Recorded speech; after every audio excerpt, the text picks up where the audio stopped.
दोस्तों, यदि आप एक बिजनेसमैन हैं तो फिर मैं आपसे यही कहूँगा कि आप इस पूरी वीडियो को ज़रूर ध्यान से देखिएगा, क्योंकि आज की इस वीडियो में LIC की एक ऐसी बेहतरीन प्लानिंग मैं आपके लिए प्रस्तुत करने जा रहा हूं, जो कि आपके बिजनेस के लिए, आपके परिवार के लिए और आपके बच्चों के भविष्य के लिए बहुत ज़्यादा फायदेमंद साबित होगी। एक इंसान अपने जीवन में जो भी कार्य करता है वह अपने व्यवसाय से होने वाली आय के आधार पर ही करता है। यदि आप बैंक में सेविंग करना चाहते हैं, यदि आप म्यूचुअल फंड में निवेश करना चाहते हैं, यदि आप कोई प्रॉपर्टी खरीदना चाहते हैं, यदि आप अपने बच्चों को पढ़ाना चाहते हैं, यदि आप अपने बिटिया की शादी के लिए प्रबंध करना चाहते हैं, तो यह सारी चीज़ें आपके व्यवसाय और उस व्यवसाय से होने वाली आय के ऊपर ही निर्भर करता है। और LIC की यह जो बिजनेस प्रोटेक्शन प्लानिंग है, यह आपके बिजनेस की सुरक्षा के लिए बहुत ज़्यादा फायदेमंद साबित होगी।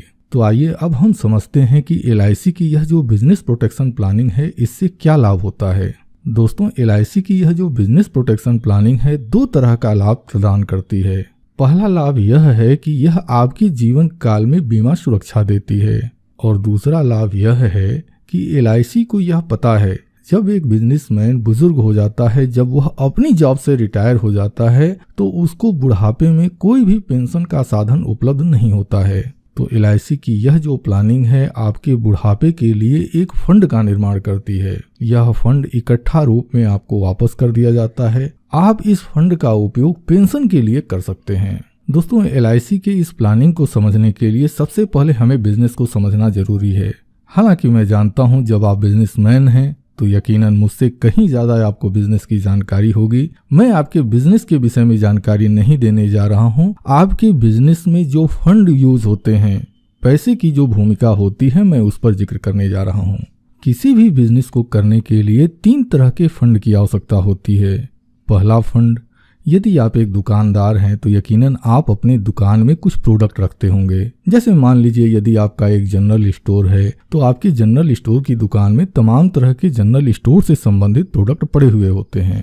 अब यह जो भी प्रोडक्ट पड़े हुए होते हैं, यह एक फंड के रूप में होता है। जब आप इसको बेचते हैं तब इससे आपको इनकम मिलती है, आपकी कमाई होती है। दूसरा फंड आपके ग्राहकों के बीच में आपके द्वारा दिया गया उधार रुपए के रूप में होता है। मुझे यकीन है कि हर बिजनेस में कुछ न कुछ उधारी का धंधा होता ही होता है। तो यकीनन आपके पास भी कुछ ऐसे ग्राहक जरूर होंगे जो आपसे सामान खरीद कर लेकर जाते होंगे, लेकिन पैसे का भुगतान कुछ दिनों के बाद या 1 महीने के बाद जब उनको पेमेंट मिलता है तब वो करते हैं। इसके बाद आपका बिजनेस प्रभावित न हो, इसके लिए आपके गल्ले में या फिर आपके सेफ में कुछ न कुछ पैसे जरूर पड़े हुए होते हैं। यानी कि किसी भी बिजनेस को सुचारू रूप से चलाने के लिए यह 3 तरह के फंड की आवश्यकता होती है, और आपको इन तीनों ही तरह के फंड को मेंटेन करना बहुत ज़्यादा जरूरी हो जाता है। अब दोस्तों, किसी भी बिजनेस को करते समय यदि बिजनेसमैन के साथ कोई कैजुअलिटी हो जाती है, उदाहरण के तौर पर हम यह मान लेते हैं कि यदि बिजनेसमैन किसी दुर्घटना का शिकार हो जाता है, तो इसका बहुत बुरा प्रभाव आपके बिजनेस पर पड़ता है। सबसे पहला जो तात्कालिक प्रभाव कहा जाए वह यह हो सकता है, सपोज दैट मान लीजिए कोई बिजनेसमैन है, उसका एक्सीडेंट हो गया, तो उसके जो परिवार के सदस्य होंगे, उसके हित मित्र होंगे, वह उसको हॉस्पिटल में एडमिट कराते हैं।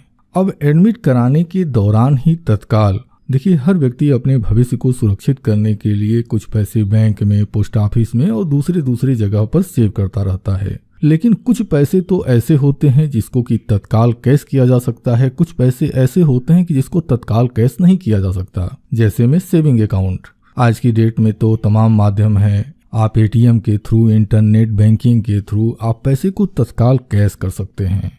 अब जब किसी परिवार का कोई सदस्य एक्सीडेंट हो गया है और उसका इलाज कराना होता है, तो परिवार के सदस्य सबसे पहले ऐसे पैसे को कैश करते हैं, ऐसे पैसे को निकालते हैं जो कि आसानी से उनके हाथ में आ जाता है, और इस पैसे का उपयोग वह जो परिवार के सदस्य हैं उस व्यक्ति के जीवन को बचाने के लिए करते हैं। यह सबसे पहला और सबसे विकट असर जो है बिजनेस के लिए पड़ता है।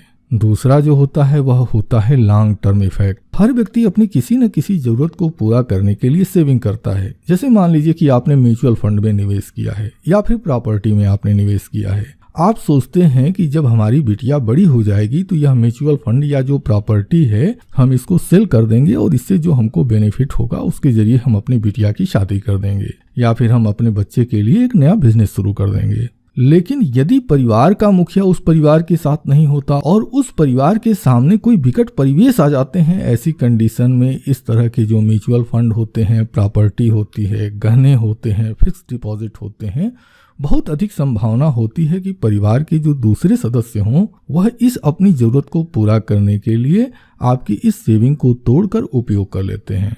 अब यदि परिवार के सदस्य इस तरह का कार्य करते हैं तो वह अपनी तात्कालिक जरूरत को तो पूरा कर लेते हैं, लेकिन भविष्य में जो बड़ी जरूरतें हैं जिसके लिए कि आपने सेविंग किया हुआ था, सेविंग की शुरुआत की थी, उस समय उनको काफी समस्याओं का सामना करना पड़ता है। अब दोस्तों, तीसरा और सबसे महत्वपूर्ण जो असर होता है वह आपके बिजनेस पर होता है।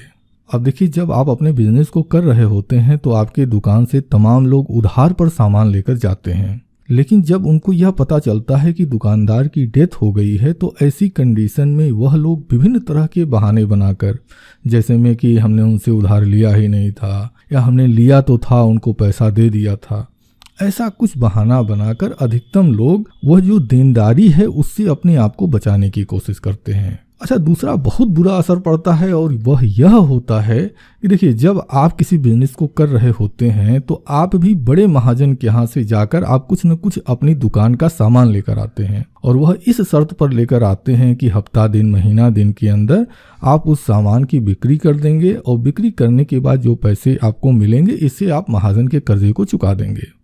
अब देखिए, सबसे पहला तो नुकसान यह हुआ कि जो लोग आपको उधार देने वाले थे उन्होंने मना कर दिया या बहाना बना दिया। दूसरा चीज, जो महाजन है वह आपके व्यवसाय का जो भी उत्तराधिकारी होगा उस पर यह दबाव बनाएगा कि उसकी जो उधारी है या तो आपके बिजनेस का जो वारिस है वह उस पैसे को वापस करे या फिर जो सामान आपने महाजन के यहाँ से लेकर आप आए हुए थे उस सामान को वह वापस ले जाने की डिमांड करेगा।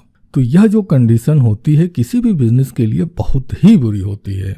तो दोस्तों, मेरी LIC को आपकी इस तरह की समस्याओं की पूरी जानकारी थी और इसी जानकारी को ध्यान में रखते हुए LIC ने बिजनेस प्रोटेक्शन प्लान लॉन्च किया। अब यह प्लान क्या कहता है, आइए हम इसको एक एग्जाम्पल से समझते हैं।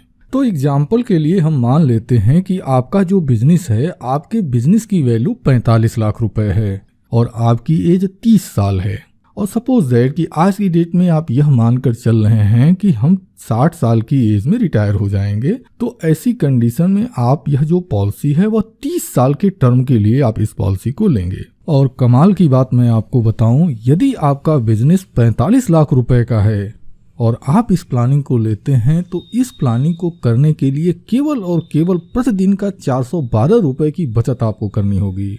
अब यदि आप 412 रुपए की प्रतिदिन की बचत करते हैं तो इससे आपको क्या लाभ होगा, आइए अब इसको समझते हैं। तो LIC की पॉलिसी लेने पर सबसे पहला लाभ होता है जोखिम कवर का, यानी यदि पॉलिसी लेने के पहले वर्ष के दौरान ग्राहक की डेथ हो जाती है तो LIC की इस पॉलिसी से 72,02,500 रुपए का भुगतान तत्काल हो जाएगा। जब पॉलिसी दूसरे वर्ष में होती है, यानी जो क्लाइंट है उसकी एज 32 वर्ष हो जाएगी, तब ऐसी परिवेश में यह जो जोखिम कवर है यह बढ़कर 74,05,000 रुपए हो जाता है। 33 वर्ष की आयु में 76,07,500 रुपए और 34 वर्ष की आयु में 78,10,000 रुपए हो जाता है। यानी जैसे जैसे आपकी उम्र बढ़ती जाएगी, पॉलिसी की अवधि बढ़ती जाएगी, वैसे वैसे यह आपका जो जोखिम कवर है वह भी बढ़ता जाएगा। LIC को यह भी पता है कि हमारे बिजनेसमैन को समय समय पर पैसों की आवश्यकता पड़ती है, तो LIC ने इसमें यह भी व्यवस्था बनाया है कि आप अपनी इस पॉलिसी के ऊपर ही जब भी कभी आपको जरूरत समझ में आती है आप लोन के लिए अप्लाई कर सकते हैं और आप इस पॉलिसी से लोन ले सकते हैं।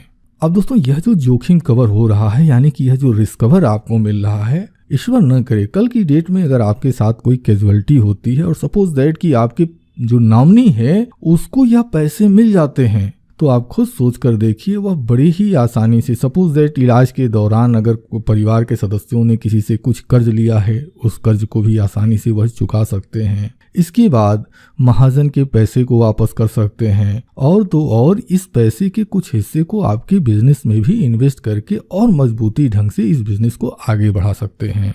अब दोस्तों यदि इसी प्रकार से आप ध्यान देते चले जाएंगे तो जब क्लाइंट की अवस्था 58 वर्ष होती है, यानी कि पॉलिसी अपने 28वें वर्ष में इंटर करती है, तो यह जो जोखिम कवर है बढ़कर 1,62,25,000 रुपए हो जाता है। पॉलिसी के 29वें वर्ष में यही जोखिम कवर 1,69,67,500 रुपए हो जाता है। और जब पॉलिसी अपने बिल्कुल आखिरी वर्ष में होती है तो यह जो जोखिम कवर है, यानी यह जो रिस्क कवर अमाउंट है, सबसे ज्यादा 1,80,25,000 रुपए तक हो जाता है। अब जैसे ही पॉलिसी 30 वर्ष पूर्ण कर लेती है, यानी हमारा जो क्लाइंट है उसकी उम्र 60 साल हो जाएगी, तो 60 साल की उम्र में इस पॉलिसी से लगभग 1,55,25,000 रुपए का मैच्योरिटी अमाउंट रिटर्न हो जाता है।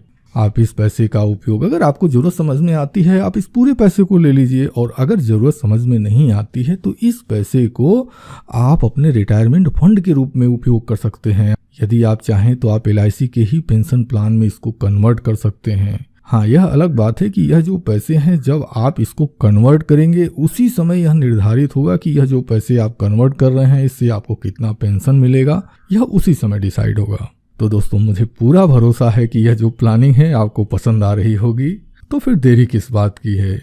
देखिए LIC के पॉलिसी की जो प्रीमियम होती है वह अलग अलग उम्र में अलग अलग होती है। ठीक इसी तरह से अलग अलग लोगों के जो बिजनेस हैं वह बिजनेस अलग अलग अमाउंट के हो सकते हैं। उदाहरण के लिए कोई बिजनेस 5 लाख रुपए का हो सकता है, तो कोई 25 लाख का हो सकता है, कोई 50 लाख का हो सकता है, तो कोई 2 से 5 करोड़ का भी हो सकता है।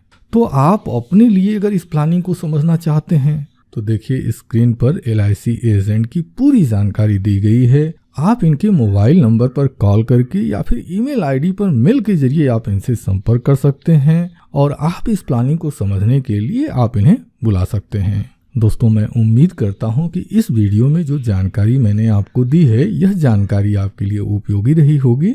तो दोस्तों इसी शुभकामना के साथ कि आप और आपका पूरा परिवार खुशहाल हो, स्वस्थ हो और आपका आर्थिक भविष्य समृद्ध होता रहे, इसी शुभकामना के साथ मैं अपनी इस वीडियो को समाप्त करता हूं। आपने अपना कीमती समय हमें दिया है, इसके लिए मैं आपका दिल से आभारी हूं। धन्यवाद। Thank you very much.